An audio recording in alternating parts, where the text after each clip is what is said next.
Hi, everyone. Sorry I couldn't be here in person today, but I'm out with the field hockey team. I just wanted to take a short moment to touch base with you about our trauma informed practice work. To start, I thought it would be interesting to take a look back at where we've come from. Last May, staff completed a survey where you shared some of your worries, hopes, and hopes for our students come September.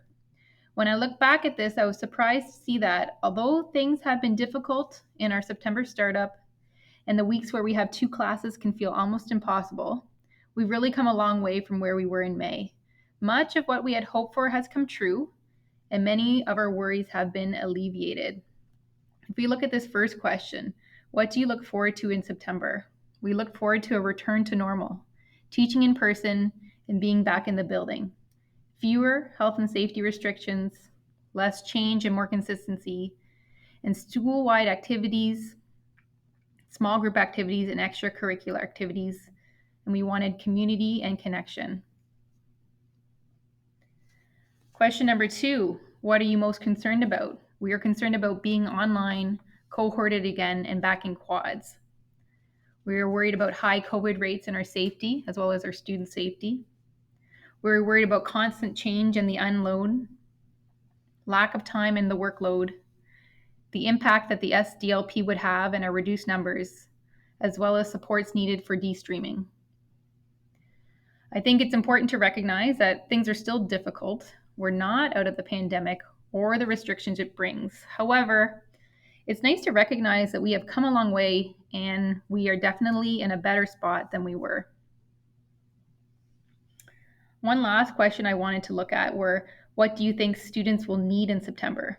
We thought students would need support and patience, flexibility and accommodation, a gradual return to 4 courses at a slower pace, community, team building, and school spirit, as well as structure, routines, and clear expectations.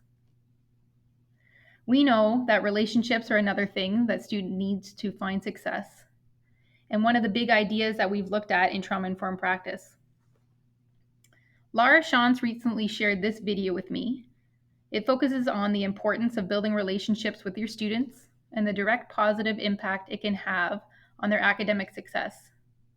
We won't watch this video now, but it's going to be in Ryan's slides when he shares them if you want to go back and watch it. I did pull out 2 things from the video that stood out to me. Do relationships really matter? First, here's an example of how student feedback can help to build your relationships with students, as well as increase their academic performance. This study was done with middle school students who were writing an essay. The sentence was written on a piece of paper after they handed it in for feedback. The sentence was, I'm giving you these comments because I have very high expectations for you and I know you can reach them.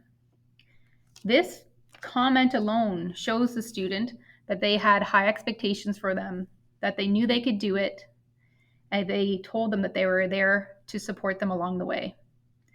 And this type of feedback helps to build relationships. In this study, this feedback alone, this one sentence here, increased both student effort and performance. There was a 40% increase in white students and a 320% increase in Black students, and for both their effort and performance in this specific essay assignment. I think it's just something to keep in mind. This next slide is a strategy from the video that I'm going to try with a few of my students. The idea behind this one is that you spend 2 minutes a day for 10 days in a row talking to your student about something unrelated to class or school in an effort to try and build a stronger relationship with them.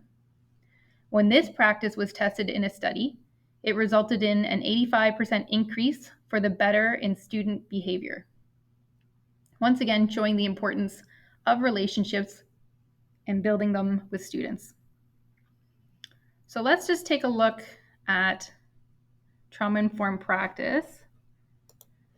We've covered the first 2 big ideas of self-awareness and relationships. And for the rest of the semester, we're going to be looking at big idea number 3, belief, number 4, live, love, laugh, and we'll be consolidating our learning by the end of semester 1. So just something to look forward to. And then finally, on a side note,